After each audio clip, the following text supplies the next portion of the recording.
Oke, Assalamualaikum warahmatullahi wabarakatuh. Selamat pagi kawan-kawan sekalian, mahasiswa di Pendidikan Jasmani, Universitas Nusantara PGRI Kediri. Nah, eh, teman-teman, hari ini materi akan saya sampaikan melalui video di kanal YouTube. Teman-teman bisa melakukan pengaksesan di YouTube masing-masing pada pertemuan uh, minggu ke minggu pertama minggu kedua ya minggu kedua bulan Mei. Nah, teman-teman, hari ini kita akan membahas terkait etika dan profesi dengan temanya adalah kode etik dalam pendidikan jasmani atau guru pendidikan jasmani. Nah, atau lebih tepatnya materi kita adalah kode etik guru di Indonesia dan kita aplikasikan di sini di pendidikan jasmani karena bidang kita adalah pendidikan jasmani. Nah, sama nanti juga pada pelatihan atau sebagai coaching atau coach atau pelatih tinggal mengaplikasikan saja. Oke, langsung saja akan saya sampaikan materi untuk hari ini terkait kode etik guru pendidikan jasmani. Tapi sebelum saya memberikan materi, perlu diingat untuk tata cara dalam melakukan perkuliahan ini adalah silakan mengakses video ini sampai habis. Teman-teman bisa mengakses di kanal YouTube masing-masing. Kemudian setelah melakukan pengaksesan video YouTube ini dan melihat videonya sampai habis, jangan lupa Anda untuk memberikan komentar berupa presensi atau kehadiran Anda pada pengaksesan ini. Nah, karena waktunya dua jam mata kuliah, karena kode etik berbeda dengan fisiologi, 2 jam mata kuliah, teman-teman bisa mengakses video ini selama perkuliahan atau selama waktu perkuliahan. Nah, dan jangan lupa teman-teman menyesuaikan waktunya dalam artian adalah sesuai dengan jadwal yang sudah berlaku. Dan karena karena materi ini disajikan melalui kanal YouTube atau melalui online, teman-teman mengakses sesuai dengan jadwalnya. Dalam artian di sini jangan ada perkuliahan ketika materi ini sedang berlangsung. Bukan berarti kosong terus Anda memasukkan eh, mata kuliah lain, ya. Ini tidak boleh seperti itu, jadi sesuaikan dengan jadwalnya. Karena ini sudah minggu ke-9 ya, kurang lebihnya minggu ke-9 di pertemuan salam satu semester ini, teman-teman bisa sudah harus menempatkan jadwal-jadwalnya, jangan diotak-atik lagi. Oke, langsung saja teman-teman, itu saja. Formatnya nanti adalah di komentar ya, presensinya adalah eh, nama, NPM, kemudian apa ya, nama, kelas, dan NPM. Dan jika ada pertanyaan atau ada komentar, silakan teman-teman menambahkan pertanyaan atau komentarnya. Jadi nama, kelas, NPM, pertanyaan. Nah, cukup itu saja. Nah, selanjutnya teman-teman gunakanlah akun atau gunakan apa namanya eh sorry, akun email atau akun YouTube-nya untuk melakukan pengaksesan presensi. Teman-teman boleh melakukan presensi sendiri. Tidak boleh atau tidak diperbolehkan teman-teman titip absen. Misalkan akun si A untuk melakukan presensi mahasiswa B. Nah, ini nggak boleh seperti itu. Jadi, gunakan sendiri-sendiri. Dan ingat, waktunya hanya sesuai dengan jadwal yang sudah ditetapkan. Jadi mohon sekali lagi pengaksesan video ini dapat dilakukan ketika jadwalnya. Mungkin itu saja ya. Langsung saja teman-teman kita masuk dalam perkuliahan karena saya rasa tidak ada yang perlu saya sampaikan lagi mengenai yang bukan termasuk perkuliahan atau materi perkuliahan. Jadi tata caranya cukup itu. Dan oh ya, Dan jangan sampai teman-teman membuat komentar yang tidak sesuai dengan apa yang sudah saya sampaikan. Karena isi komentar itu hanya presensinya saja, bukan yang lainnya. Misalkan mau presensi apa, mau menulis apa, nah itu nggak perlu.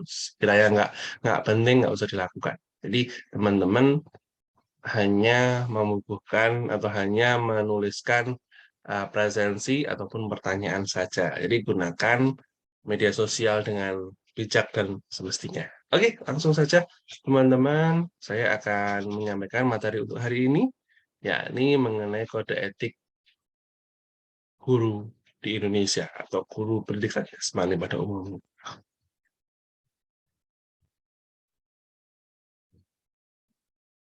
Nah, teman-teman, mohon maaf, ini saya tempatkan di atas, teman-teman bisa melihat materi saya ini. Nah, materi saya di sini adalah kode etik guru di Indonesia. Teman-teman, besok atau masa yang datang setelah lulus dari setelah lulus dari perguruan tinggi pendidikan jasmani ini, teman-teman akan melakukan kenaikan jenjang karir atau memasuki jenjang karir di dunia pendidikan. Karena besok gelar, insya Allah gelar yang Anda dapatkan adalah SPD atau Sarjana Pendidikan. Jadi ketika besok wisuda, Anda sudah disematkan gelar SPD di belakang nama Anda. Ya, Anda mendapatkan pilihan setelah lulus, mau meneruskan lagi sekolah boleh, mau apa namanya istirahat dulu juga boleh, dan juga semestinya adalah Anda masuk di gerbang pekerjaan atau dalam hal ini adalah masuk dalam eh, pendidikan atau lingkup pendidikan di guru itu sendiri. Nah, guru apa? Nah, sesuai dengan ilmu yang Anda pelajari, Anda SPD atau sarjana pendidikan di bidang apa? Tentunya adalah di pendidikan jasmani. Anda kuliah 3,5 tahun atau 4 tahun sudah dibekali Bapak Ibu dosen, berbagai ilmu, berbagai pengalaman di bangku universitas. Ini tujuannya adalah untuk mempersiapkan Anda di jenjang pendidikan atau sebagai guru. Entah itu guru TK, guru SD, guru SMP, guru SMA, atau sekolah sekolah tingkat sederajatnya, Anda sudah dibekali ilmu untuk dipersiapkan pada jenjang pekerjaan tersebut. Nah, setelah itu, tidak hanya ilmu saja, Anda juga dibekali terkait kode etik atau etika dalam menjadi seorang guru. Nah, langsung saja teman-teman, berikut akan kita bahas mengenai kode etik guru di Indonesia. Kita mulai dari apa sih yang sebenarnya dimaksud kode etik dan kode etik guru itu. Nah, etika atau etik kemarin sudah kita singgung ya, bahwasannya etika ya ini adalah bermakna sekumpulan azas atau nilai yang berkenaan dengan akhlak, tata cara, baik itu dari adat atau sopan santun, nilai mengenai benar dan salah tentang hak dan kewajiban yang dianut oleh suatu golongan atau masyarakat. Kemudian kode etik adalah pola aturan, tata cara, tanda, pedoman etis dalam melakukan suatu kegiatan atau pekerjaan. Kode etik merupakan pola aturan atau tata cara sebagai pedoman berperilaku. Jadi, hal ini kita bahas satu persatu dulu, bahwa kode etik adalah sesuatu yang benar berdasarkan atau benar dalam hal ini adalah mengarahkan perilaku kita berdasarkan peraturan, adat istiadat, atau sopan santun yang ada pada daerah tersebut. Pada pertemuan di sebelumnya, kemarin sudah kita bahas etika sesuai dengan budaya atau sesuai dengan kepribadian kita. Nah, kemudian kita masuk pada pembahasan baru lagi nih, pembahasan mengenai kode etik dalam pekerjaan atau di sini adalah kode etik guru. Kemudian kode etik sendiri itu apa? Ya, ini adalah pedoman atau tata cara atau pola aturan yang berkaitan dengan kegiatan pekerjaan. Jadi di suatu pekerjaan di dunia pendidikan terutama ini memiliki aturan atau pedoman yang sudah ada kemudian Anda terapkan dalam pekerjaan Anda. Nah, nanti selanjutnya akan dibahas mengenai kode etikmu. Next. Kemudian kode etik guru itu apa? Kode etik guru adalah nama dan asas yang disepakati, norma dan asas yang disepakati dan diterima oleh guru-guru Indonesia sebagai pedoman sikap dan perilaku dalam melaksanakan tugas profesi sebagai pendidik, anggota masyarakat, dan warga negara. Jadi, di dalam kode etik guru itu sebenarnya sudah disepakati sebelum-sebelumnya. Entah itu dari rumpun apapun itu, dari pendidikan jasmani, dari fisika, dari PPKN, sejarah, biologi, matematika, semuanya yang terkumpul dalam suatu ranah pendidikan itu telah memiliki kode etik yang harus diterapkan dalam bekerja atau dalam aktivitas Anda melakukan pekerjaan. Nah, dalam pelaksanaan pekerjaan tersebut, eh, kode etik guru di sini ada beberapa unsur pokok. Antara lain adalah satu, sebagai landasan moral dan sebagai pedoman tingkah laku. Nah, selain Anda memberikan ilmu kepada siswa atau peserta didik, di sini Anda dituntut untuk berperilaku atau melakukan aktivitas sesuai dengan etika yang sudah ditetapkan sebelumnya. Jadi, ketika Anda masuk, yang pertama adalah Anda melakukan adaptasi pada lingkungan yang baru. Saya masih ingat teman-teman dulu waktu waktu masuk pada perguruan tinggi awal ya di ospek dulu teman-teman saya masih ingat teriak ngopi-ngopi kayak gitu kan. Nah, itu bukti Anda masih melakukan uh, proses adaptasi ya. Waktu di ospek teriak-teriak kopa kopi saya masih ingat ya. Teriak kopa kopi seperti itu. Nah, kemudian Anda dari waktu ke waktu, mulai dari semester 1 dan sekarang semester 2 besok semester 3 semester 4 sudah mengalami adaptasi. Sama, besok di lingkungan pekerjaan juga seperti itu. Anda fresh graduate, atau Anda masuk dalam lulusan baru atau lulusan awal. Jadi Anda masuk ke dalam suatu pekerjaan, Anda di situ akan melakukan adaptasi. Adaptasi terkait apa? Adaptasi yang pertama adalah lingkungan baru dan peraturan yang baru. Jadi kode etik guru, kalau Anda besok terjun di dunia pendidikan, itu bukan berarti ketika Anda masuk, kemudian diatur lagi kode etiknya. Tidak seperti itu. Jadi sudah ada, sudah pakemnya sudah ada, mungkin nanti di berbagai kesempatan atau di berbagai waktu nanti akan ada perubahan, tapi tidak serta-merta ketika Anda masuk, dirubah. Enggak seperti itu. Jadi Anda yang harus melakukan adaptasi. Adaptasi terkait apa? Bagaimana kode etik di dalam suatu pekerjaan Anda. Itu untuk guru ya. Untuk guru di sini adalah yang pertama adalah bagaimana landasan moral yang harus disesuaikan ketika Anda menjadi seorang guru. Kemudian bagaimana tingkah laku Anda untuk menjadi seorang guru. Di situ sudah ada.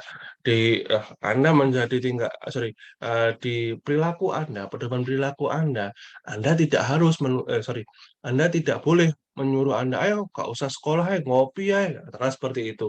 Nggak boleh seperti itu. Apa yang harus Anda lakukan? Jadi adalah meningkatkan kemampuan atau pengetahuan dan kemampuan dari peserta didik Anda melalui eh, materi atau ilmu yang Anda berikan. Apakah ada ilmu untuk kayak ngopi? Eh, Seperti itu. Kan jelasnya tidak ada. Jadi bahwa ketika Anda masuk di pendidikan jasmani, Anda memiliki ilmu yang sudah diberikan di perguruan tinggi, diterapkan di pekerjaan Anda. Nah, ini menjadi landasan Anda untuk bekerja.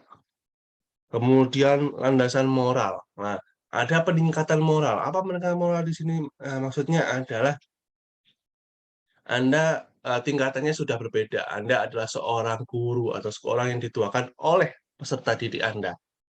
Jadi Anda tidak boleh menyamaratakan apa namanya pola pikir Anda, pola pikir katakanlah ikut sebagai anak-anak atau sebagai pembesar sudah tidak boleh. Anda sudah seorang guru atau seorang pendidik. Bagaimana moral Anda bisa menjadi acuan atau menjadi contoh atau menjadi tauladan bagi peserta didik Anda atau siswa Anda. Nah, mengapa kode etik itu dibuat atau dibutuhkan? Dasar pemikirannya adalah yang pertama adalah kode etik merupakan perlindungan terhadap profesi di mata masyarakat. Kode etik merupakan aturan atau ketentuan moral yang mengikat sekelompok orang yang menyandang profesi tertentu. Kemudian kode etik merupakan penjabaran dari hakikat dari tugas guru sebagai pendidik. Kode etik merupakan pengikat peran guru dimanapun berada. Sekilas sudah saya sampaikan di awal tadi bahwa kode etik ini adalah salah satunya peningkatan peran atau posisi Anda sebagai peserta didik di hadapan anak didik Anda atau peserta didik Anda. Tadi saya sampaikan bahwa ketika Anda memiliki pemikiran, memiliki moral atau tingkah laku yang bisa ditiru, bisa dicontoh, dan menjadi tauladan bagi peserta didik Anda, artinya adalah Anda sudah sesuai dengan kode etik Anda, atau sudah menerapkan kode etik guru atau kode etik pada pekerjaan Anda. Kode etik merupakan perlindungan terhadap profesi di mata masyarakat. Maksudnya apa? Maksudnya di sini adalah kode etik yang ada mengikat pada seseorang tersebut yang berarti masyarakat dapat mengetahui, oh dia adalah seorang guru. Seorang guru dalam bahasa Jawa adalah gak mungkin gereja-gerece, gak mungkin senengane koyahai. Nah, seperti itu.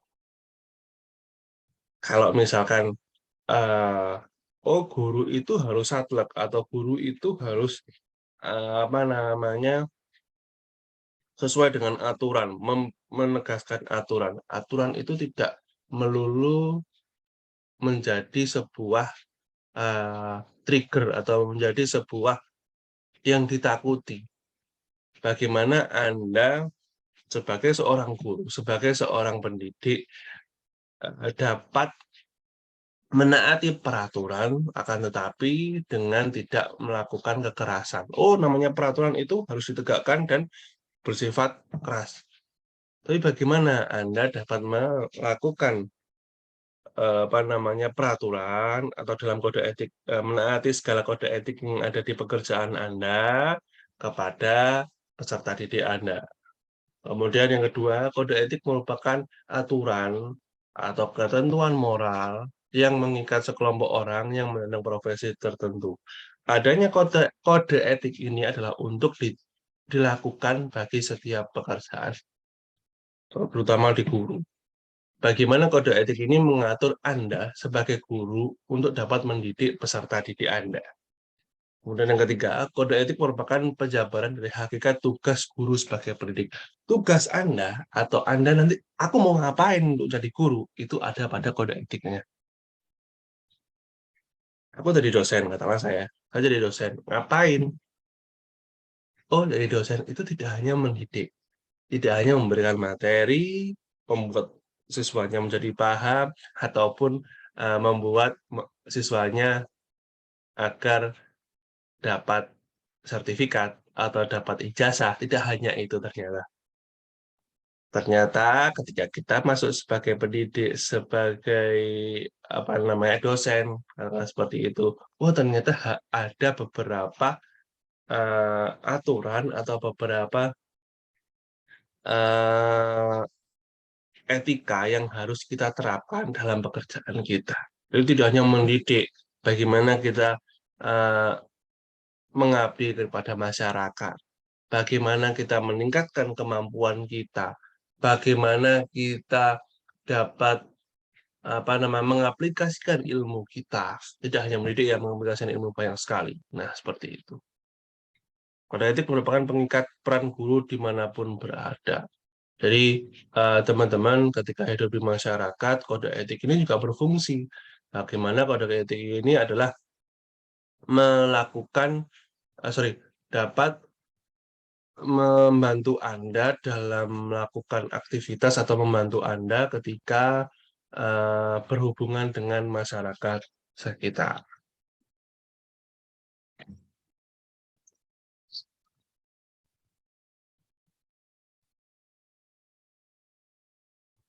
Oke, next.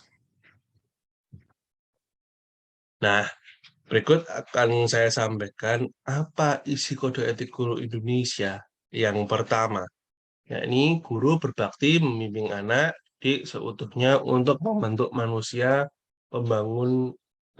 pembangunan yang berpancasila. Maksudnya apa? Jadi Anda menjadi seorang guru tidak hanya menjadi pionir, ayo ngopi, ayo eh, ngapain aja seperti itu. Tapi bagaimana Anda menjadi seorang guru membentuk mahasiswa, membentuk siswa didik Anda, atau dalam hal ini membentuk manusia yang memiliki cinta tanah air, yang memiliki ilmu yang nantinya dapat diaplikasikan dalam kehidupan eh, bernegara. Kemudian, guru memiliki kejujuran profesional dalam menerapkan kurikulum sesuai dengan kebutuhan anak didik masing-masing. Guru memberikan materi sesuai dengan kurikulum yang sudah disepakati, dan kurikulum itu berdasarkan akan kebutuhan anak didik kita. Di dalam rumpun ilmu, entah itu IPS, IPA, pendidikan jasmani, bahasa, dan rumpun ilmu yang lainnya memiliki kurikulum masing-masing. Nah, kurikulum tersebut tujuannya apa? Tujuannya adalah untuk meningkatkan pengetahuan bagi masyarakat, bagi siswa didiknya. Berdasarkan apa? Kebutuhan. Contoh, saya berikan contoh ketika Anda mendidik siswa sekolah dasar. Ya, siswa sekolah dasar tujuannya adalah untuk meningkatkan ini di pendidikan jasmani ya, meningkatkan eh, kemampuan gerak pada anak didiknya. Materinya apa? Ya, materinya seputar penguatan kemampuan gerak pada siswa didiknya. Oh, zaman dulu saya mata pelajarannya senam, senam melakukan roll. Nah, roll itu sebenarnya apa tujuannya? Adalah untuk meningkatkan sendiri kemampuan gerak pada tubuhnya, kemampuan untuk berguling, kemampuan untuk agar tubuh ini menjadi lincah dan lain-lainnya. Guru berusaha memperoleh informasi tentang peserta didik sebagai bahan melakukan pembimbingan dan pembinaan. Jadi intinya adalah sebagai seorang guru, tujuan utama Anda adalah untuk mendidik dan membimbing siswa ajar Anda atau siswa didik Anda. Dan yang terakhir, guru menciptakan suasana sekolah sebaik-baiknya yang menunjang berhasilnya proses belajar mengajar. Jadi ketika Anda eh, melakukan pekerjaan Anda, ada yang bilang pekerjaan itu harus total dikerjakan. Maksudnya total apa? Total dalam hal ini adalah agar hasilnya dapat baik. Apa maksudnya? Maksudnya adalah ketika Anda menjadi seorang guru, hasil di sini didapatkan dari anak didik Anda dapat memiliki pengetahuan yang baik dan dapat berprestasi semaksimal mungkin. Nah, siswa berprestasi selain dari gurunya, juga dasar dari si anak tersebut, kemampuan si anak tersebut. Nah, Disinilah peran sebagai seorang guru. Anda sudah memberikan ilmu, sudah memberikan materi, akan tapi Anda juga dituntut untuk bagaimana mengeluarkan potensi-potensi yang ada pada anak didik Anda tersebut. Jadi tidak hanya ilmu saja, juga mengeluarkan potensi-potensi yang ada pada siswa didik Anda. Nah, kalau kita belajar dari pendidikan di luar negeri, benar-benar sesuai dengan kebutuhan yang dirasakan di anak-anak tersebut, atau sesuai dengan kebutuhan anak-anak tersebut.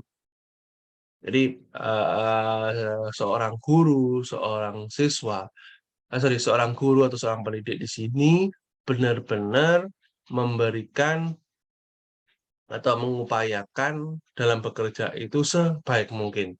Tidak hanya effort saja, tidak hanya usaha diri saja, akan tetapi bagaimana agar hasilnya baik, dia ditunjang dengan metode-metode yang diberikan semenarik mungkin. Kalau di negeri Konoha ya, ini masih monoton, Anda masuk atau siswa masuk, kemudian mendengarkan guru ceramah. Nah, kalau di negara luar, ini sudah apa namanya, sudah berbeda. Ada yang memanfaatkan permainan, ada yang memanfaatkan kelas alam. Nah, seperti itu. Oh, kok kelas kok gereja-gereja atau kelas kok banyak bermainnya, kata seperti itu.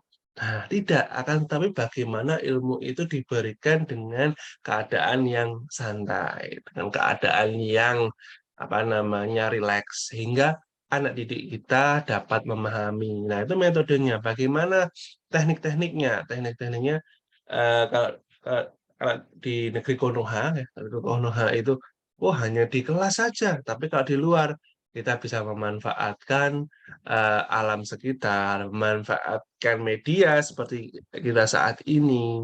Nah, tujuannya apa? Tujuannya adalah untuk memvariasikan teknik yang kita berikan. Teman-teman mungkin merasa bosan ketika kita di kelas. Kemudian guru di papan tulis, nulis-nulis, kemudian Anda, kok bosan sih? Ngomong-ngomong aja sama temannya. Kemudian main HP aja, seperti itu. Kemudian ngerasa di guru, "Ki ngomong apa, gak ngena." Kata-kata seperti itu.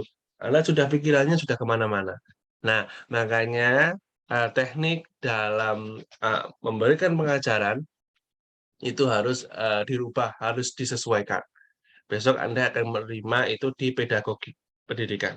Ada ya, saya lupa kalau di kurikulum kita itu ada nggak pedagogi pendidikan. Kalau saya dulu ada. Jadi bagaimana metode-metode dalam melakukan pengajaran. Nah, seperti itu. Next, PGRI. Nah, mungkin ini menjadi apa namanya eh bukan asing sih, yang Anda dengar sehari-hari karena universitas kita namanya juga PGRI ya. Universitas Nusantara PGRI Kediri atau Persatuan Guru Republik Indonesia. Nah, ini adalah organisasi yang menaungi dunia pendidikan kita, yaitu PGRI. Ya, di sini PGRI telah merumuskan poin-poin kode etik guru sebagai berikut. Yang pertama, guru berbakti membimbing peserta didik untuk membentuk manusia Indonesia seutuhnya yang berjiwa Pancasila. Nah, pada maksud saya di sini pada tahun berapa ya? Kurang lebih 2015 sampai 2018 ini kita didengungkan oleh cinta tanah air atau bersikap kepancasilais. Nah, karena apa? Karena mungkin saat ini banyak sekali apa namanya eh, gemburan budaya-budaya dari luar yang bersifat radikalis ya. Kalau banyak sekali kan, tapi kan untuk cirinya radikalis ini juga banyak sekali takutnya nanti terkena atau terpapar paham-paham tersebut.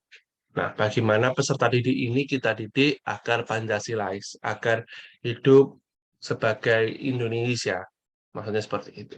Kemudian guru memiliki dan melaksanakan kejujuran profesional. Jujur dalam melakukan pendidikan dan jujur dalam keilmuannya. Maksudnya apa? Anda di sini dibekali ilmu pendidikan jasmani. Jadi Anda harus melakukan pengajaran yang pendidikan jasmani.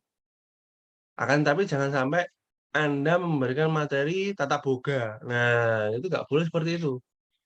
Walaupun Anda diberikan mata kuliah ilmu gizi, tapi Anda tidak berhak melakukan materi atau masuk dalam materi tata boga. Apa yang harus dilakukan? Ya sesuai dengan fak Anda atau keilmuan Anda apa? Pendidikan jasmani. Next. Guru berusaha memperoleh informasi tentang peserta didik sebagai bahan melakukan bimbingan dan pembinaan. Sama seperti awal tadi, bahwa ketika kita bekerja adalah melakukan pembimbingan dan pembinaan siswa didik kita.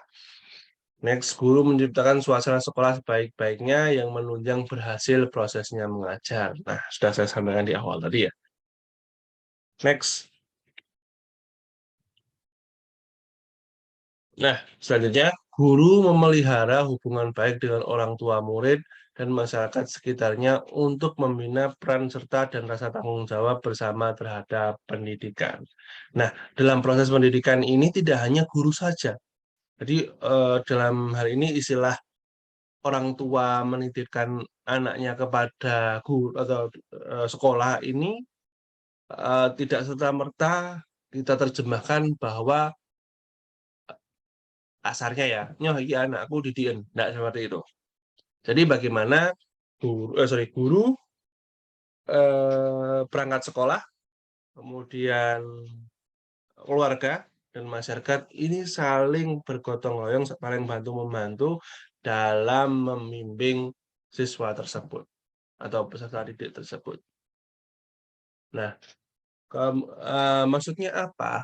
Maksudnya di sini adalah agar dapat berkembang, siswa didik itu harus dididik tidak hanya oleh guru tersebut.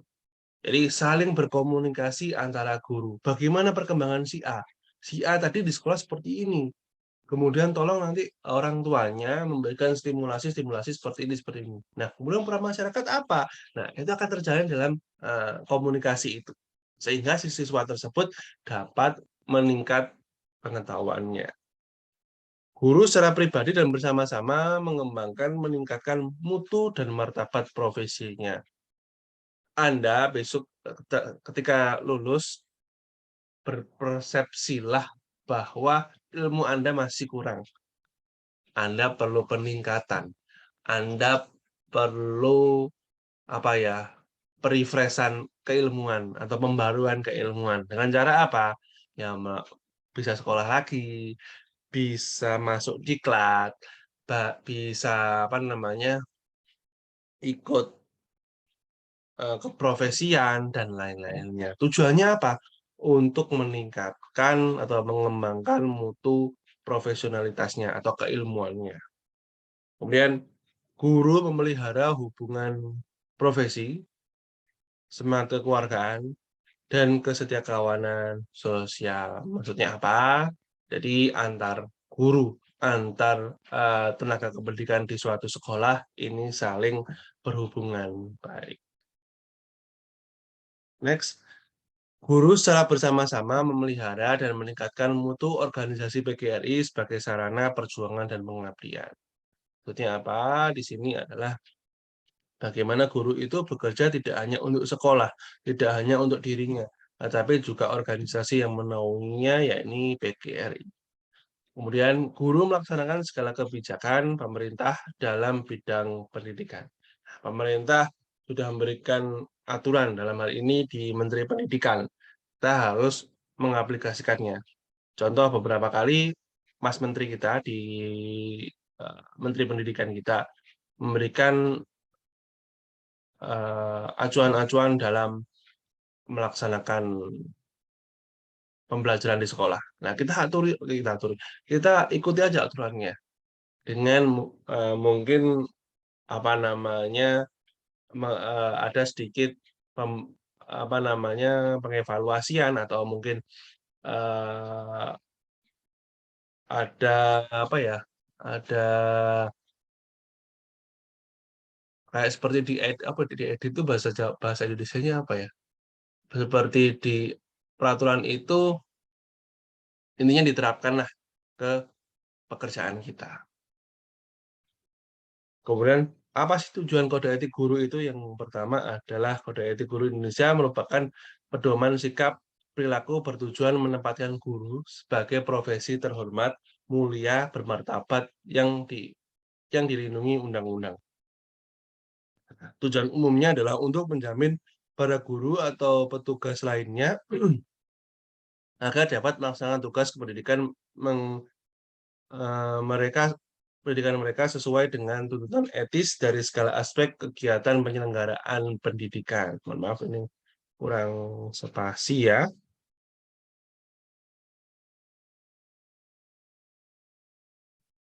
Yuk. Nah, petugas lainnya maksudnya apa? Petugas lainnya tidak hanya guru saja, tapi juga tenaga kependidikan, staf-staf TU ataupun uh, yang lainnya. Nah, nah,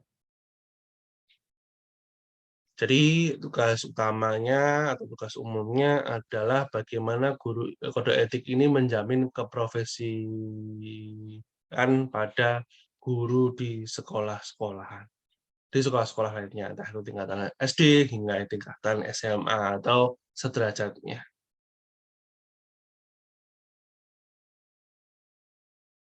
Kemudian tujuan kode etik guru yang khusus adalah menjunjung tinggi martabat profesi, menjaga dan memelihara kesejahteraan para anggotanya, meningkatkan pengabdian para anggotanya, kemudian meningkatkan mutu profesi, dan meningkatkan mutu organisasi.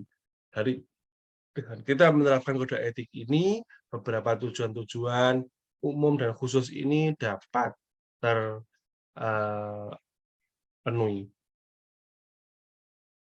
Kemudian fungsi adanya kode etik. Dengan adanya kode etik ini, jadi seperangkat prinsip dan norma dari kode etik tersebut yang melandasi pelaksanaan tugas dan layanan profesional guru dalam hubungannya dengan peserta didik, orang tua atau wali siswa, sekolah dan rekan seprofesi, organisasi profesi, dan pemerintah sesuai dengan nilai-nilai agama, pendidikan, sosial, etika, dan kemanusiaan.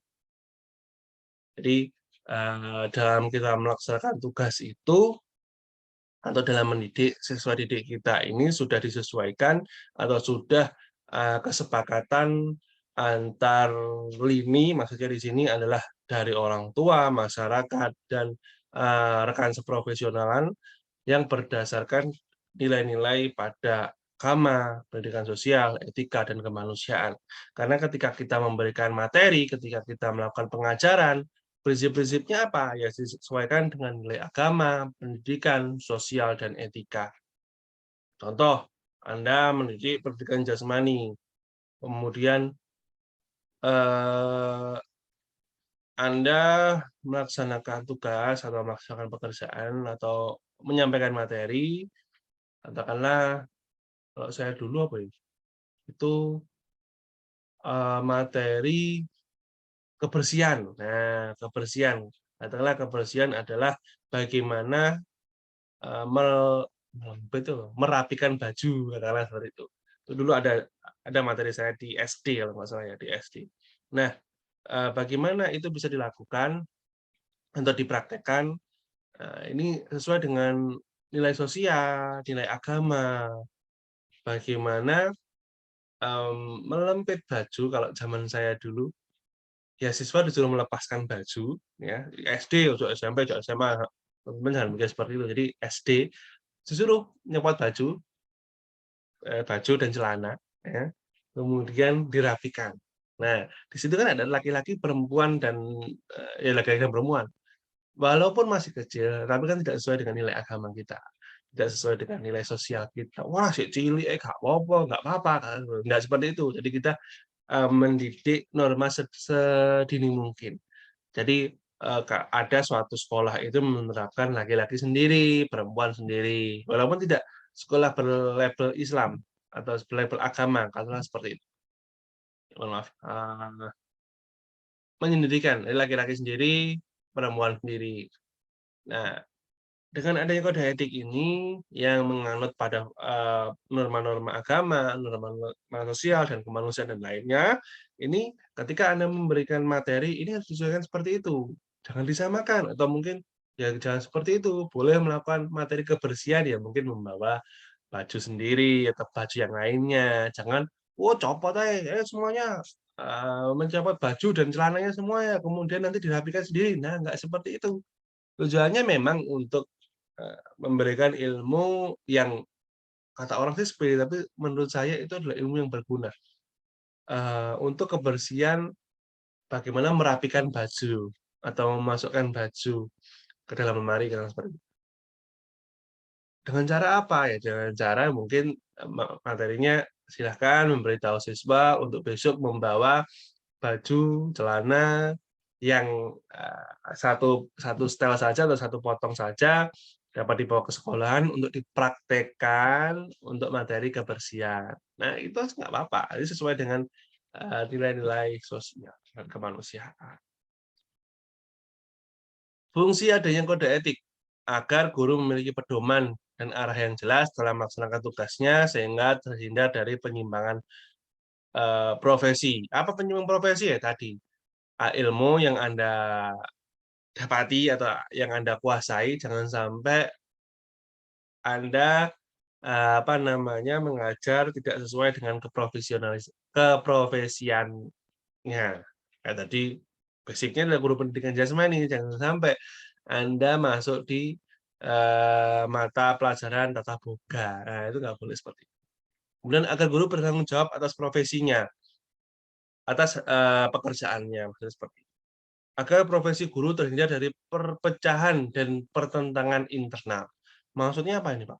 Maksudnya adalah, bagaimana nanti supaya pekerjaan Anda ini sesuai dengan, realnya, sesuai dengan aturan. Jangan sampai, "Loh, ini pekerjaanku, kenapa kok kamu, ambil?" Nah, kayak itu tadi.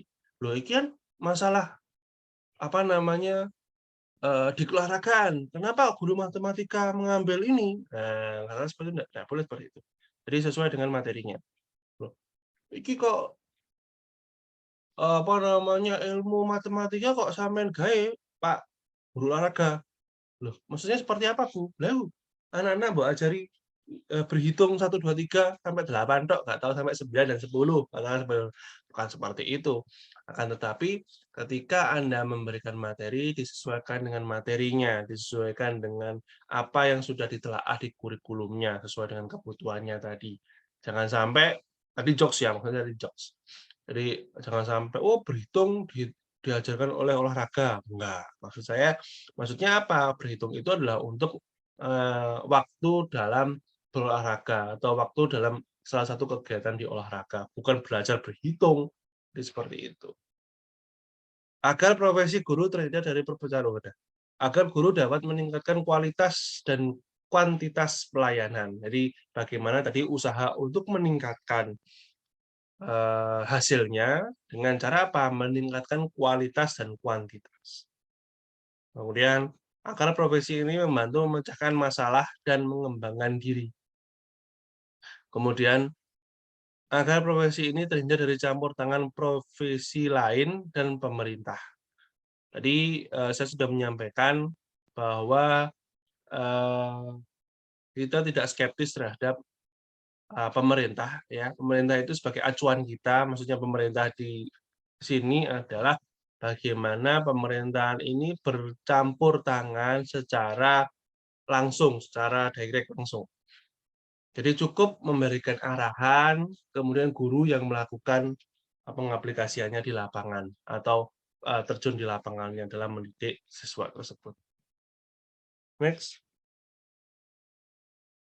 Meskipun kode etik itu dijadikan sebagai pedoman atau standar pelaksanaan kegiatan profesi, tetapi kode etik ini masih memiliki beberapa keterbatasan. Apa keterbatasan tersebut? Yang pertama, beberapa isu tidak dapat diselesaikan dengan kode etik. Apa itu beberapa isu? Jadi ada permasalahan-permasalahan yang dihadapi di suatu pekerjaan atau di dunia pendidikan ini tidak bisa dengan kode etik. Atau oh, kode etiknya biasanya sudah memuat, akan tapi ada pada beberapa masalah lain juga belum termuat. Nah, makanya tadi di awal sudah saya sampaikan bahwa di setiap sesi, ada di setiap waktu itu, kalau disebutnya adalah ada amandemen baru, ada peraturan baru yang dimasukkan dalam kode etik. Ada beberapa kesulitan dalam menerapkan kode etik. Nah, di sini penerjemahan atau bagaimana guru belum dapat menerjemahkan isi dari kode etik tersebut. Dan teman-teman bisa baca sendiri ya, ini merupakan permasalahan yang ada di dalam kode etik guru tersebut. Kemudian penyebabnya apa? Jadi beberapa penyebab pelanggaran kode etik profesi adalah yang pertama, idealisme dalam kode etik profesi tidak sejalan dengan fakta yang terjadi di lapangan. Para profesional terjadi di sekitar para profesional sehingga harapan terkadang sangat jauh dari kenyataan. Maaf, banyak yang tidak spasi.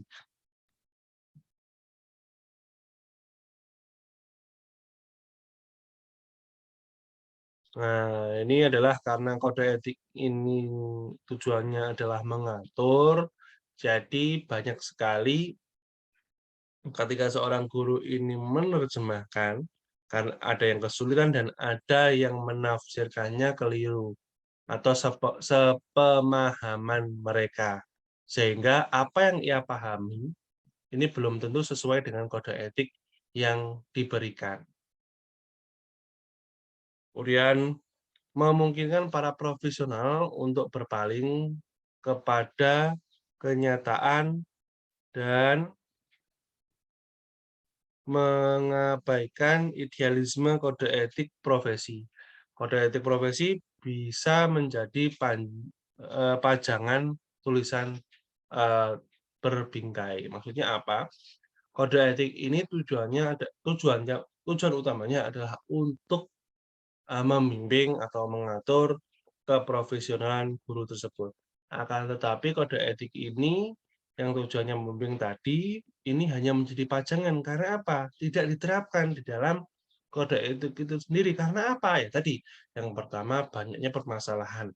Yang kedua, penjabaran atau perumusan arti dari kode etik itu tidak sesuai atau tidak semua dapat memahaminya. Kemudian kode etik profesi merupakan himpunan norma moral yang tidak dilengkapi dengan sanksi keras karena keberlakuannya semata-mata berdasarkan kesadaran profesional. Jadi kode etik itu harus dilakukan.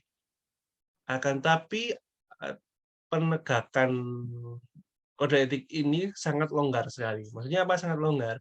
Jadi ketika profesi guru itu menyimpang dari kode etik atau tidak sesuai dengan kode etiknya, ini tidak ada teguran atau hukuman tertentu. Sehingga apa yang dipahaminya dan dipahami itu keluar dari kode etiknya, maka ini sudah menjadi hal yang biasa. Makanya disebut sebagai pajangan. Kode etik ini adalah pajangan. Jadi tidak seperti itu. Kode etik itu ya dipahami, kemudian disesuaikan dengan fakta di lapangan, dan dilaksanakan. Memberi peluang kepada profesional untuk berbuat menyimpang dari kode etik profesinya. Nah, banyak sekali penyimpangan kode etik ini karena apa? Itu tadi, tidak sejalan dan mungkin penafsirannya masih keliru. Next, tugas guru di Indonesia sebagai pengajar, pendidik, menjadi teladan, memberikan motivasi, belajar, mengembangkan ilmu dan metode baru. Nah, tugas guru ini, tapi yang dipahami apa? Yang dipahami adalah mendidik dan mengajar. Nah, itu saja yang dipahami. Tapi 3 dan 4 dari 3 dan 6 ini adalah juga sebagai tugas sebagai seorang guru. Jadi guru itu tidak hanya mendidik siswa, mengajar siswa, tapi juga bagaimana memberikan tauladan, memberikan motivasi, memberikan belajar. Banyak sekali generasi-generasi muda kita, generasi-generasi Anda tentunya mungkin kurang sekali dalam diberikan motivasi oleh guru, diberikan teladan. Nah, teman-teman mungkin bisa mengingat kembali, aku mien SD diajari apa ya? Aku mien SMP diajari apa saja ya? oleh seorang guru. Mungkin Anda tidak melihat dalam artian, oh guru ini sudah memberikan teladan, guru ini sudah memberikan motivasi, tapi Anda tidak memahami, oh itu sebenarnya teladan toh, oh itu sebenarnya motivasi toh. Nah, ini sebenarnya teori-teori dasar yang sebenarnya harus dikuasai oleh seorang guru agar siswa itu memahami, oh guru ini atau Pak Guru ini sedang memberikan eh, teladan dan motivasi dalam kehidupan kita atau dalam proses pembelajaran kita. Nah, ini seperti itu. Kemudian peran guru dalam pembelajaran. Jadi sebagai pendidik, maksudnya apa? Harus memiliki kualitas pribadi tertentu yang mencakup tanggung jawab, wibawa, kemandirian. Kemudian sebagai pengajar, ya ini memberikan kemudahan belajar. Ini membuat ilustrasi, mendefinisikan, menganalisa, dan mensintesa dari ilmu pendidikan. Saya percepat ya. Kemudian sebagai pembimbing. Apa sebagai pembimbing? Jadi merencanakan tujuan, melibatkan peserta didik dalam pembelajaran, memaknai pembelajaran dan penilaian. Itu pembimbing. Kemudian sebagai pelatih, dalam hal ini adalah pembentukan kompetensi dasar, guru harus lebih banyak tahu. Jadi guru itu harus lebih banyak tahu ketika nanti ada pertanyaan-pertanyaan dari siswanya, bisa terjawabkan. Teman-teman, makanya tak suruh, ayo bertanya, ayo bertanya. Tujuannya adalah seperti itu. Jadi untuk meningkatkan pengetahuan Anda dan untuk meningkatkan responsibility saya dan pengetahuan-pengetahuan saya juga. Kemudian peran guru dalam pembelajaran. Jadi sebagai penasehat harus mengerti kesehatan mental dan psikologis, kemudian sebagai pembaharu, penerjemah pengalaman dan kebijakan kepada peserta didik. Kemudian sebagai model dan teladan sikap, berbicara dan gaya bicara, kebiasaan dan bekerja, kebiasaan, mohon maaf, saya edit dulu, kebiasaan bekerja dan berperilaku. Kemudian sebagai peneliti juga dan pendorong kreativitas dan sebagai kulminator atau mengakhiri dalam proses pembelajaran, kapan mengakhiri, kapan ulangan, dan bagaimana penilaian. Nah, yang saya soroti adalah sebagai peneliti. Ngapain sih Pak kok guru itu meneliti? Kita dulu di sekolah sudah, di universitas atau di mahasiswa sudah meneliti Pak, ngapain kok kita harus meneliti lagi? Nah, inilah yang menjadi pengembangan keilmuan Anda. Anda sebagai pelatih, sebagai guru, ini tidak serta-merta, oh kita harus mendidik, kita harus memberikan ilmu kepada masyarakat, tapi bagaimana kita juga harus meneliti, harus mengabdi juga sebenarnya. Kalau di dosen ada tridharma, di guru sebenarnya juga harus ada itu. Salah satunya juga harus meneliti. Karena apa? Di dalam Anda melakukan pekerjaan pasti ada permasalahan-permasalahan. Nah, bagaimana proses-proses pemecahan masalah tersebut Anda tuangkan dalam sebuah penelitian. Misalkan eh, Anda ingin memberikan metode A dan metode B agar dapat meningkatkan prestasi. Nah, ini adalah sebuah penelitian yang tujuannya adalah untuk meningkatkan hasil dari pekerjaan Anda. Nah, tujuannya apa? Tujuannya adalah untuk yang utamanya adalah untuk meningkatkan keprofesionalan Anda. Yang kedua adalah untuk uh, untuk keprofesional lainnya atau guru-guru pendidikan jasmani lainnya agar dapat termotivasi atau dapat meniru langkah-langkah apabila mendapatkan kesulitan yang serupa seperti yang kita hadapi. Jadi seperti ini. Pada konteks guru, peran guru berhubungan dengan beberapa individu hingga kelompok, diantaranya adalah hubungan guru dengan peserta didik. Guru berperilaku secara profesional dalam melakukan tugas pendidik. Nah, ini saya ringkas saja ya. Intinya adalah bagaimana kita berhubungan antara guru dan murid. Guru dan murid, guru itu tidak perlu atau tidak usah menjadi seseorang yang apa ya, seseorang yang galak. seorang yang perlu ditakuti. Tetapi guru itu bagaimana kita harus nanti sebagai orang yang harus dihormati, sebagai orang yang menjadi tauladan bagi siswa kita, ya. Stigma sebagai seorang guru adalah orang yang baik. Bagaimana kita bisa mengaplikasikan, apa namanya, diri kita menjadi orang yang baik. Kemudian next, hubungan guru dengan orang tua atau wali siswa. Saya persingkat juga bahwa bagaimana hubungan guru dan siswa ini adalah bagaimana guru dan orang tua ini dapat berkolaborasi dalam mendidik siswa kita. Kita menyampaikan apa perkembangan anak didiknya. Oh, anakmu saiki wis iso seperti ini. Saya kemarin seperti ini. Oh, kemarin itu ada permasalahan, permasalahannya anakmu itu seperti ini seperti ini. Nah, ini menjadi salah satu komunikasi antara siswa. Oh, nanti guru dan orang tua siswa. Oh, nanti ketika di rumah saya minta tolong Bapak Ibu, nanti tolong di-treatment seperti ini. Begitu juga orang tua ke guru, Pak, tadi itu atau kemarin-kemarin itu si A ini kalau di rumah seperti ini. Nah, itu adalah salah satu juga komunikasi dari orang tua ke guru, sehingga ada kolaborasi yang harmoni untuk meningkatkan kemampuan atau meningkatkan kualitas individu tersebut.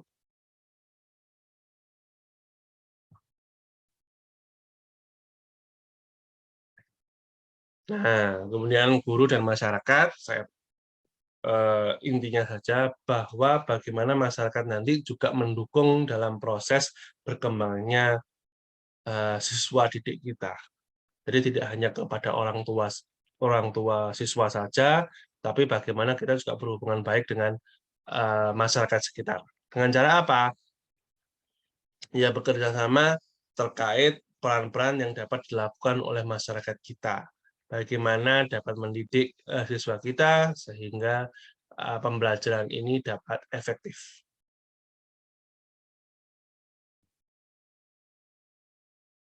Nah, guru dan sekolah. Nah, ini adalah sekolah itu sebenarnya memberikan mandat atau memberikan tugas pada guru tersebut untuk mendidik siswa agar dapat berprestasi atau sebagainya. Jadi di sini apa hubungannya dengan sekolah? Ya ini bagaimana guru dapat memotret atau dapat apa namanya eh, berkomunikasi tentang perkembangan siswa didiknya kepada sekolah.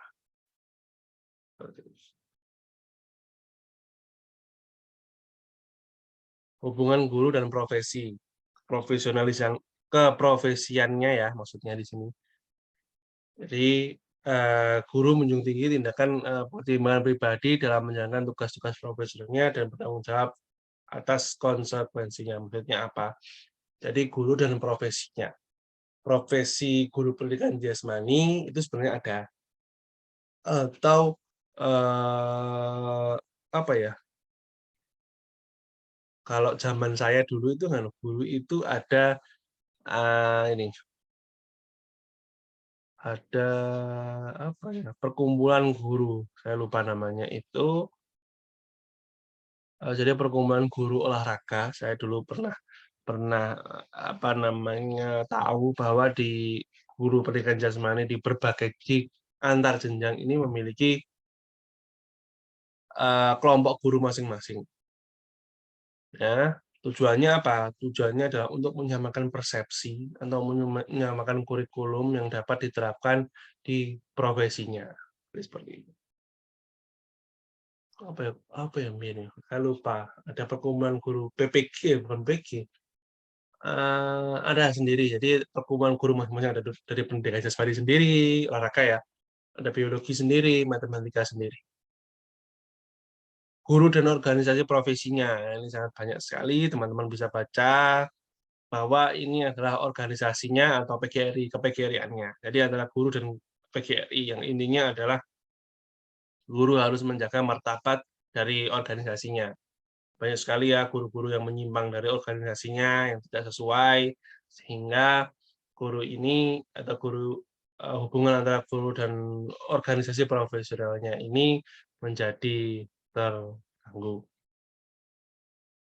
Kemudian hubungan guru dan pemerintah, pemerintah memberikan mandat kepada organisasi, dan organisasi memberikan tugas kepada guru yang sesuai dengan peraturan sesuai dengan apa yang sudah diberikan, oleh pemerintah berupa peraturan atau perundang-undangan. Tujuannya tegas, bagaimana mengadakan pembelajaran, mengadakan, proses pembelajaran sehingga mengadakan proses pembelajaran atau pendidikan sehingga guru ini dapat melakukan tugasnya. Oke, itu saja yang dapat saya sampaikan, kurang lebihnya mohon maaf. Jika ada pertanyaan dari materi saya tadi, silakan, dengan format yang tadi, pada yang sudah kita sepakati untuk presensi tadi. Mungkin itu saja yang dapat saya sampaikan, kurang lebihnya mohon maaf. Kita ketemu lagi di minggu depan. Sekian dari saya. Assalamualaikum warahmatullahi wabarakatuh.